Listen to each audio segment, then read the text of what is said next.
The call for dropping the U.S. dollar and going for a new global currency is getting stronger. I've been telling you for a while now, members of the G20 are saying we've got to get out of the dollar. Why do we have to get out of the dollar?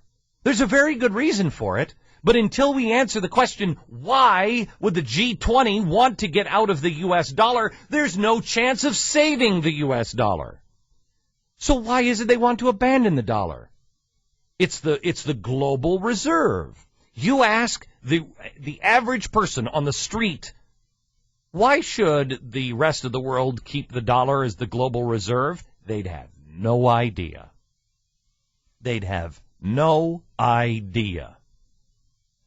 If I ask the average person on the street, why is it important that countries don't dump the dollar? No clue. So let me explain it. In the 1940s, when we won the war, everybody had to have gold. Everybody had gone through the Depression. Everybody's economy had been destroyed, except for the victors, and in particular, us. We had all of the new technology. We had everything. We had production in this country. We were rich in this country. The rest of the world was trying to put things back together, and we said, you know what, there's not enough gold for all of us, so we'll just keep the gold here in America, and you take our dollar, because with the time we had silver certificates, and then we had dollar, and the dollar was backed by gold. You could go in and say, I want $1 worth of gold for this dollar, please, and they'd have to give it to you. It was a Federal Reserve note. The dollar is not ours. It belongs to the Federal Reserve. The Federal Reserve, by the way, is not a government institution. So you could go take that Federal Reserve note, that promise, it's an IOU, and get $1 worth of gold. Well, there's just not enough gold, said the United States to the rest of the world, so just take our dollar, because it's a Federal Reserve note. And we'll stay on that gold standard. Dollar for dollar, pound for pound every time. Well, we convinced the rest of the world to do it. And so what did they do? Instead of in their banks having mountains of gold, they have mountains of U.S. dollars. In 1972, after we did Vietnam and the Great Society, because we wanted it all, we were convinced that we could have it all. Our grandparents knew, our parents knew that we couldn't have it all, but the new 60s generation, yeah, free love, free stuff, baby. We can have it all. We decided that we needed to do the war and the Great Society. Well, they knew when they put these things in, it wouldn't last. We didn't have the money to do it. So you had a choice to make. We could either stop the war, stop the Great Society. We could dig our heels in and say, you know what, gang, we're going to do the Great Society, but only when we can afford it. So right now we need to pool our money together and we need to buy more gold and put it into our treasury. We need more gold in Fort Knox and then we'll print more money. Well, we didn't want to do that. We can have it all. And so instead we decided we're going to violate the gold standard. We took ourselves off the gold standard. Well, what did the rest of the world do? The rest of the world said, wait a minute. Everything in my bank is $1, and it's because it's $1 worth of gold. You guys said $1 for dollar. Now you're changing that. We said, no, wait a minute, guys. Here's the deal. We are going to change it, but we're going to tell you two things. We're going to start. You remember when we were growing up? I'm 45. Do you remember when we were growing up? We were the largest loaner to people. We would take and we loaned people money all around the world. Now we're the greatest debtor in the world. How did that happen? That happened because we made the promise that that's what we would do. We said we'll borrow money from you guys and we're going to buy all of your stuff. We're a consumer nation.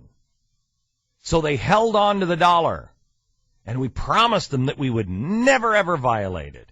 Well, now we violated it.